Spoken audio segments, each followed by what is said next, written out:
Student chemistry with प्रवेश में आपका पुनः स्वागत है।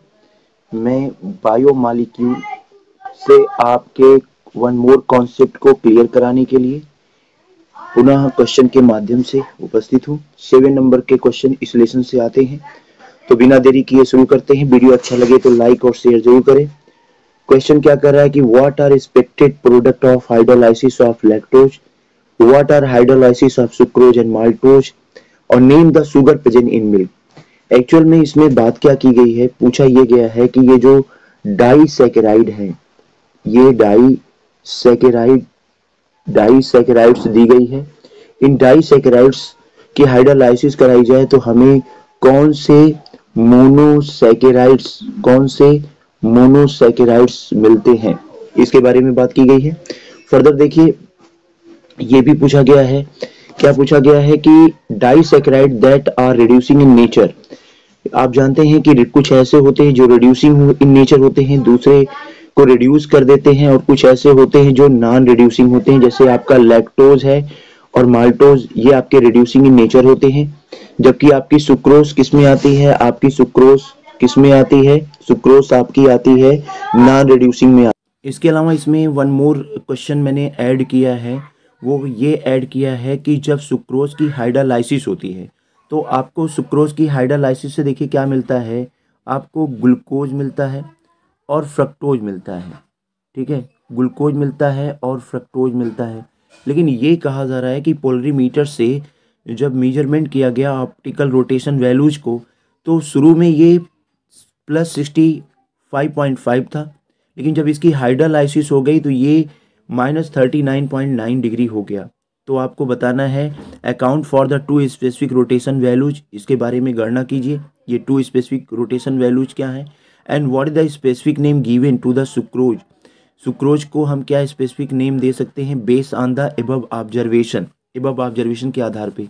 तो बिना देरी किए सबसे पहले बात कर लेते हैं कार्बोहाइड्रेट क्या होते हैं। मैं सिंपली में बता दूं, कार्बोहाइड्रेट की अगर हम बात करें तो कार्बोहाइड्रेट को हम फार्मूला CxH2O से लिखते हैं, CxH2O से लिखते हैं। तो बात कर लेते हैं कि जनरली क्या होता है कि कुछ ऐसे भी कार्बोहाइड्रेट आपको मिल जाएंगे जो CxH2O के फार्मूले के अनुसार नहीं होते हैं, फिर भी वो कार्बोहाइड्रेट कराते हैं। तो इस पर हम डिस्कस ना करके सीधे आते हैं क्लासिफिकेशन ऑफ कार्बोहाइड्रेट की। तो कार्बोहाइड्रेट की अगर हम क्लासिफिकेशन की बात करें तो आप देखते हैं कि 3 आपको यहाँ मिल रहे हैं, monosaccharide, oligosaccharide and polysaccharide. Monosaccharides किसको बोलते हैं, मोनोसैकेराइड का मतलब ये हो गया कि जी ऐसे सिंपलर कंपाउंड जिसकी फर्दर हाइड्रोलाइसिस ना हो जाए। ये सबसे अगर हम बात करें तो ये सबसे सिंपलेस्ट क्या होते हैं, ये सबसे सिंपलेस्ट मोनोसैकेराइड होते हैं। तो ये याद रखिएगा, जिसमें एग्जाम्पल मैंने हेक्सोजेस शर्करा का लिया है। हेक्सोजेस शर्करा किसको बोलते हैं, हेक्सोजेस शर्करा जैसे जिसमें 6 कार्बन का कोई कार्बोहाइड्रेट है तो उसको हेक्सोजेस बोलते हैं। ग्लूकोज, आपको पता है ग्लूकोज क्या होता है, ये पॉलीहाइड्रोक्सी एल्डिहाइड है। इसका भी फार्मूला क्या होता है, इसका फार्मूला भी C6H12O6 होता है। ठीक है, फ्रक्टोज क्या है, ये पॉलीहाइड्रोक्सी कीटोन है, इसका भी फार्मूला C6H12O6 होता है। गैलेक्टोज क्या है, इसका भी फार्मूला हम लिखते हैं C6H12O6, और ये भी पॉलीहाइड्रोक्सी क्या है, आपकी एल्डिहाइड है। थोड़ा स्ट्रक्चर में इसके डिफरेंस होता है। फर्दर हम बात करते हैं ओलिगोसैकेराइड की।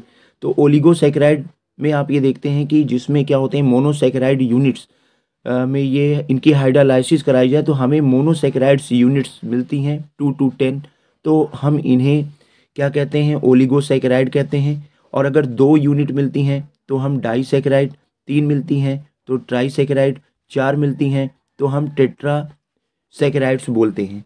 तो यहाँ पे उसी के बारे में हमने डिस्कस करने के लिए दिया है एग्जाम्पल, सुक्रोज है, माल्टोज है और लैक्टोज है। फर्दर हम बात करते हैं पॉलीसैकेराइड की। पॉलीसैकेराइड की अगर हाइड्रोलाइसिस कराई जाए तो large number of monosaccharide unit आपको मिलती है, अच्छा ठीक है, देखिए इसका एग्जांपल सेलुलोज है, स्टार्च है। स्टार्च के बारे में मैंने एक आइसोलेट वीडियो बनाया है जिसमें इसके 2 कंपोनेंट एमाइलोज और एमाइलोपेक्टिन के बारे में बात की है। अगर नहीं देखे हैं तो उस वीडियो को भी देखिए, बहुत हेल्पफुल होगा बोर्ड के एग्जाम के पॉइंट ऑफ व्यू से। आगे बढ़ते हैं, सुक्रोज की बात करते हैं। सुक्रोज क्या है, ये बीट शुगर कहलाता है। इसकी हाइड्रोलाइसिस कराई जाए तो आपको क्या मिलता है, अगर हाइड्रोलाइसिस प्रोडक्ट आपसे पूछ दिया जाए तो आप सिंपली ग्लूकोज और फ्रक्टोज कह सकते हो, सिंपली ग्लूकोज एंड फ्रक्टोज कह सकते हो। लेकिन देखिए इसमें क्या होता है कि आपको एक क्वेश्चन भी दिया गया था, उस क्वेश्चन के लिए हम बात करेंगे। दिया गया था कि जो आपका सुक्रोज है, सुक्रोज, इस सुक्रोज की स्पेसिफिक रोटेशन वैल्यू कितनी दी गई थी, 66.5 दी गई थी प्लस के साथ। मतलब अगर ये है तो ये डेक्स्टो रोटेटरी है, तो आपको अपने आंसर मिल गए होंगे। ये क्या होती है, डेक्स्टो रोटेटरी होती है, डेक्स्टो रोटेटरी, ठीक है, ये याद रखिएगा। अच्छा, देखा गया है कि इनडिफिनिट टाइम पर इसकी जो दी गई है वो -39.9 दी गई है। इसका क्या मतलब है, मैं इसको भी क्लियर कर रहा हूँ। देखिए क्या है कि जब इसकी हाइड्रोलाइसिस होती है तो आपको, ठीक है, डी प्लस ग्लूकोज मिलता है, जिसका स्पेसिफिक रोटेशन कितना होता है, जिसका स्पेसिफिक रोटेशन वैल्यू होती है 52.5 होती है। और आपको जब डी फ्रक्टोज मिलता है, डी फ्रक्टोज मिलता है, तो डी फ्रक्टोज की कितनी होती है, ये -92.4 होती है। तो जब आप रिजल्टेंट सोल्यूशन का रिजल्टेंट स्पेसिफिक रोटेशन निकालते हैं तो ये -39.9 हो जाती है। रिजल्टेंट मतलब दोनों को आप सब्ट्रैक्ट कर दीजिए तो 39.9 हो जाती है। ओके, तो इसका मतलब क्या है, इसका मतलब ये है कि जो रिएक्शन मिक्सचर होता है वो नेचर में क्या हो जाता है, लेवोरेटेटरी हो जाता है, लेवोरेटेटरी, लेवोरोटेटरी हो जाता है, लेवोरेटेटरी हो जाता है। तो यही तो रीजन है कि इसको हम क्या नाम देते हैं, इसको हम नाम देते हैं इनवर्ट शुगर, इनवर्ट शुगर नाम देते हैं। इसको हम क्या नाम देते हैं, इनवर्ट शुगर नाम देते हैं, या इसे इन्वर्जन ऑफ शुगर कहते हैं, क्योंकि डेक्स्टो रोटेटरी सुक्रोज हाइड्रोलाइसिस पर लेवोरेटेटरी में कन्वर्ट हो जा रहा है। इसके अलावा देखिए एक पार्ट और भी था कि सुक्रोज हमारा नॉन रिड्यूसिंग क्यों होता है, क्योंकि सुक्रोज में जो अल्फा डी ग्लूकोज होता है, अल्फा डी ग्लूकोज, इस अल्फा डी ग्लूकोज के आप देखेंगे C1 पर एल्डिहाइड ग्रुप है, और इसके और डी माइनस फ्रक्टोज में अगर देखें तो 2 नंबर पर आपका कार्बोनिल ग्रुप है। और जो ग्लाइकोसिडिक बॉन्ड बनता है ना, वो C1 ग्लूकोज यूनिट की C1 और फ्रक्टोज यूनिट की C2 के बीच होता है। तो ना ही फ्री एंड एल्डिहाइड का होता है, ना ही फ्री एंड कार्बोनिल का होता है। तो इसीलिए इसे नॉन रिड्यूसिंग शुगर कहा जाता है, नॉन रिड्यूसिंग शुगर कहा जाता है। दूसरा हम माल्टोज की बात करते हैं। माल्टोज को हम माल्ट शुगर भी कहते हैं। इसकी हाइड्रोलाइसिस कराई जाए तो 1 मोल ऑफ माल्टोज के हाइड्रोलाइसिस पर आपको 2 मोल अल्फा डी ग्लूकोज मिलता है।